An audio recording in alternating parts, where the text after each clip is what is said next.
మనకు తెలిసిందే నిన్న డొనాల్డ్ ట్రంప్ గారి మధ్యవర్తిత్వంలో ఇండియా పాకిస్తాన్ సీజ్ ఫైర్ చేసింది. ఆ సీజ్ ఫైర్ జరిగిన నిమిషాలలోనే పాకిస్తాన్ తన రంగుని, తన విషాన్ని కక్కింది. బార్డర్ పైన అటు ఇటుగా బాంబులు వేసింది. సో ఏదైతే సీజ్ ఫైర్ కావాలని ఉందో సీజ్ ఫైర్ అయిన తర్వాత కూడా యుద్ధాన్ని కంటిన్యూ చేసింది. సో ఎప్పుడు కూడా మనము విషం చల్లే పాముని నమ్మకూడదని చెప్పడానికి ఇది క్లియర్ కట్ ఎగ్జాంపుల్ అని చెప్పుకోవచ్చు మనము. సో ఈ కాంటెక్స్ట్‌లో మనం ఏం చెప్పవచ్చు అంటే ఆల్రెడీ పాకిస్తాన్ మనసులో మనం విజయం పొందినట్టు వాళ్ళకి అర్థమైపోయింది.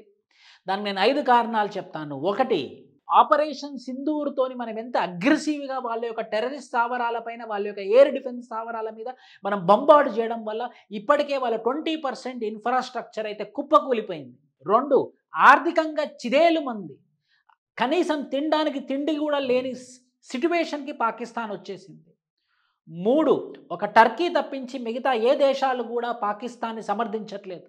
మిగతా దేశాలన్నీ కూడా ఇండియాకే సమర్థిస్తుంది. ఎందుకంటే ఇండియా పాకిస్తాన్‌కి అగెయిన్స్ట్ కాదు, ఇండియా టెర్రరిజానికి అగెయిన్స్ట్‌గా.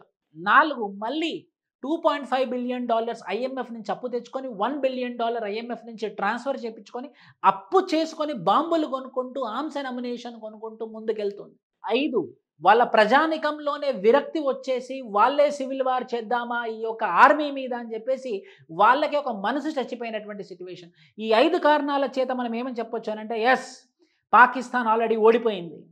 ఒక 24 గంటలు గనుక మన ఆర్మీకి టైం ఇస్తే గానీ మొత్తానికి లేపేస్తారు.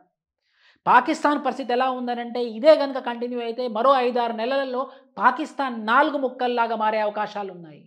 పఖ్తునిస్తాన్, Sindhuistan, Balochistan and Pakistan which is called as Pakistan.